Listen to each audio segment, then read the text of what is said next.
মেজাজ হয়ে গেলে ওটাকে দিয়ে নুন মিষ্টি দিয়ে। বন্ধুরা, আজকের আমি সাবুর পোলাও বানাবো।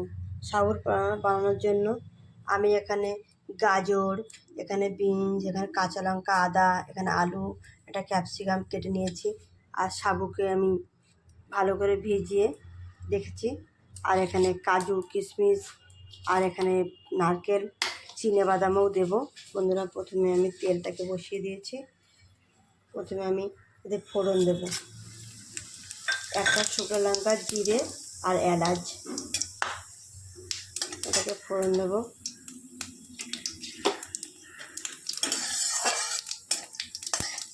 একটু হালকা কালার এলেই আমি আর কড়াই আমি দিয়েছি ঘি আর তেল, সাদা তেল দুটোকে আমি একসাথে করে দিয়ে দিয়েছি।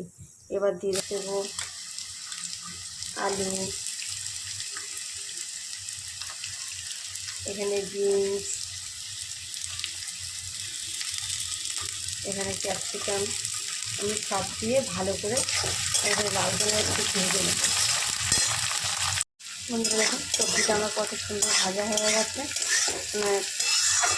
সবজিটাকে ভেজে নিয়েছি। এবার এখানে দিয়ে দেবো চিনেবাদাম, আমি কাঠখোলা ভেজে রেখেছি, চিনেবাদাম দিয়ে দেবো। কাজুটা ভিজিয়ে রেখেছিলাম, ওই গ্যাসটাকে কমিয়ে দেবো, গ্যাসটাকে পুরো মিক্স করতে ভালো হবে।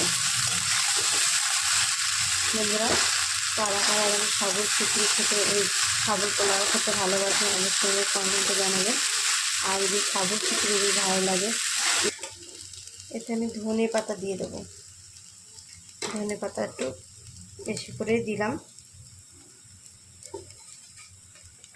ধনে পাতা দিয়ে আমি ভালো করে নেড়ে চেড়ে আমি এটাকে নামিয়ে নেব। অলরেডি আমার এটা হয়ে এসছে, আমি এটাকে ভালো করে নাড়াচাড়া করে এটাকে নামিয়ে নেব। বন্ধুরা দেখছেন তো বন্ধুরা, একদম সাবুর পোলাও বানানো একদম সহজ।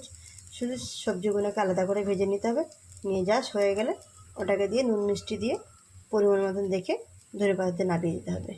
বন্ধুরা দেখছেন তো কত সহজ। বন্ধুরা, আপনারা এইভাবে করে খাবেন, টিফিনে নিয়ে যাবেন, বাড়ির বাচ্চাদেরকেও দেবেন, বাচ্চাদের ঝাল কম দেবেন। আর এটা কিন্তু খুব হেলদি খাবার, আর এটা অবশ্যই ট্রাই করবেন বাড়িতে। আর যদি ভালো লাগে লাইক, কমেন্ট, শেয়ার, কমেন্ট অবশ্যই করবেন বন্ধুরা।